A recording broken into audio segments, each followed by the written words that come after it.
A federal district court judge has issued an injunction against White House Press Secretary Karine Jean-Pierre from having any contact with big tech.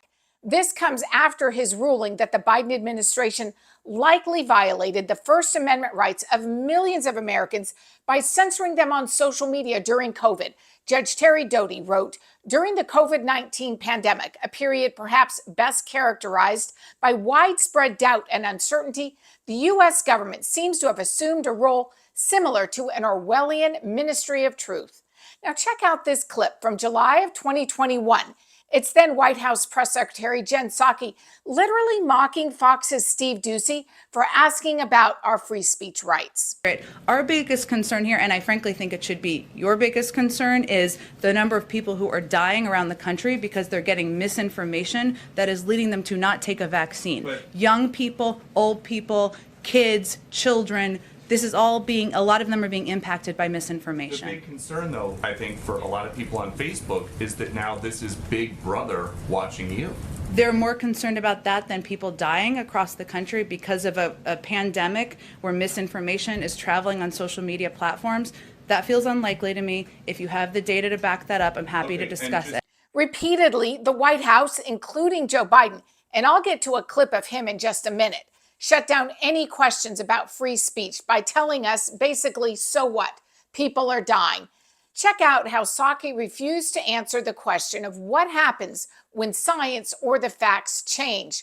Wait for it, Psaki and the big lie. About things that are on Facebook, I looked this morning. There are videos of Dr. Fauci from 2020 before anybody had a vaccine, and he is out there saying there's no reason to be walking around with a mask. So is the administration going to contact Facebook and ask them to take that down? Science evolves, information evolves, and we make that available in a public way to the American people. About the science evolving, Facebook used to block people from posting that COVID may have originated for a lab. That is something this president now admits is a possibility. So is there any concern that things you're trying to block or have taken down might someday turn out to be... We don't take anything down. We don't block anything. Facebook and any private sector company makes decisions about what information should be on their platform. Our point is that there is information that is leading to people not taking the vaccine, and people are dying as a result. Psaki's big lie. We aren't censoring anybody. They are free to run their businesses however they choose. We're just saving lives.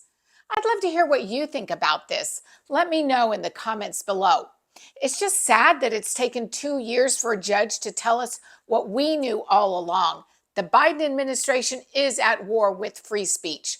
We know that in 2021, representatives of the administration met with tech giants such as Facebook and Twitter about what they were calling COVID misinformation.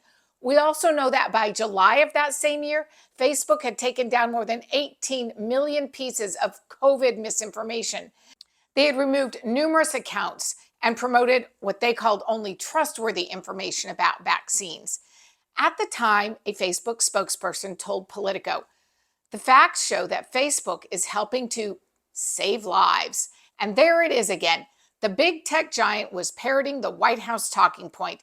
If there were any doubt that the White House was behind this censorship, here's Joe Biden publicly accusing the tech companies of killing people. What's your message to platforms like Facebook? They're killing people.